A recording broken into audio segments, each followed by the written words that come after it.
Number 1, huwag puro business plan lang. Isa sa hindi mo dapat gawin, lalo na kung nagbabalak kang magnegosyo, ay ang pagsasayang mo ng napakaraming oras at panahon sa kakaisip sa business plan mo. Dapat hindi ka mas stuck dito at mas lamangan mo yung pagkilos mo. Oo, wala namang masama sa pagpaplano at pag-iisip ng mga idea dahil parte talaga yan ng negosyo. At kung ito naman ang magiging dahilan para hindi ka makapag-umpisa sa pangarap mong negosyo, aba tigilan mo na yan dahil nasasayangan ka rin ng araw.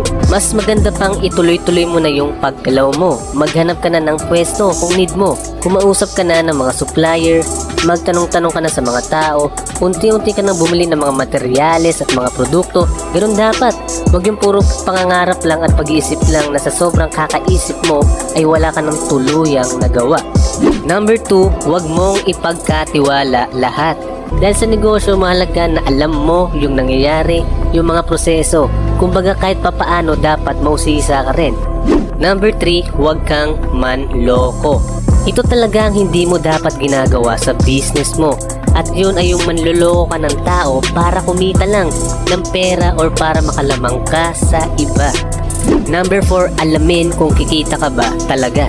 Sa negosyo, importante ang numbers. Kung hindi mo alam yung numbers mo, nako, mahirap yan. Malulugi ka talaga. Kasi pera yung nagpapatakbo sa negosyo. Number 5, huwag mong gawin lahat. Pero syempre, bilang isang negosyante, meron ka rin talagang mga bagay na wala ka naman talagang kaalam-alam o hindi ka doon talaga magaling. Kasi bilang isang tao, hindi naman talaga tayo perpekto. Huwag makampante o huwag susuko agad. Dahil sa negosyo, minsan parang gulong talaga yan. Minsan nasa ibabaw ka, minsan naman nasa ibaba. Minsan maraming benta, paminsan-minsan wala. Pero okay lang yan kasi isipin mo hindi naman lahat ng bagay ay permanente. So tama, parang gulong talaga, paikot-ikot lang yan.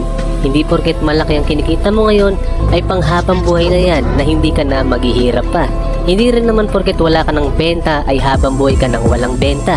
So dapat marunong kang mag-adapt at maging madiskarte. Kung walang benta, gumawa ng paraan para magkabenta. Kung marami ka namang benta, gumawa ka pa rin ng ways para dumami pa yan. Maaaring i-reinvest mo ulit sa business mo or mag-start ka na ng iba pang negosyo. Kasi kung hindi ka mag-a-adapt, maaaring malugi ang business mo kahit papatok yan sa ngayon. Tulad na lang ng mga nagsarang business ngayon kasi hindi nakasabay sa online.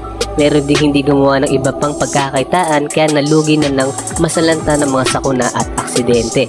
At may malulugi talaga sa business kasi sumuko agad at hindi gumawa ng paraan para kumita pa. Kaya dapat maisip mo yung long term na takbo ng business mo. Hindi araw-araw Pasko, hindi rin araw-araw undas, may bukas pa. In summary, itong 6 na hindi dapat gawin sa business para hindi malugi. Number 1, wag puro business plan lang. Number 2, wag mong ipagkatiwala lahat. Number 3, wag kang manloko. Number 4, alamin kung kikita ba talaga. Number 5, wag mong gawin lahat. Number 6, wag makampante o wag susuko agad.